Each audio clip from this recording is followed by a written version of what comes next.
ኢትዮጵያ ውስጥ ከምርጫ በስተቀር የሚሸጋገር የሚደራደር መንግስት አይፈጠርም። ፔሬድ አይፈጠርም።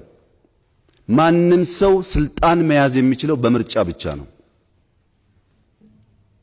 ይሄን አውቆ የሚፎካከር ኃይል ሐሳብ ካለው አደረጃጀት ካለው ሐሳቡን ሽጦ ህዝብ አሳምኖ እንዲመረጥ፣ እኛ ደግሞ ምርጫው ዲሞክራሲያዊ እንዲሆን የምንፈልግ ኃይሎች በተቻለ መጠን አውዱ ለዛ የሚመች መሆኑን አውቀን በመስራት ኢትዮጵያ ውስጥ በምርጫ የስልጣን ሽግግርና ሌጂቲሜት ጠንካራ መንግስት መፍጠር ይጠበቅብናል።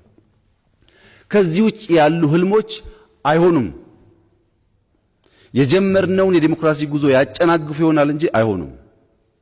ዲሞክራሲ እንዳይጨናገፍ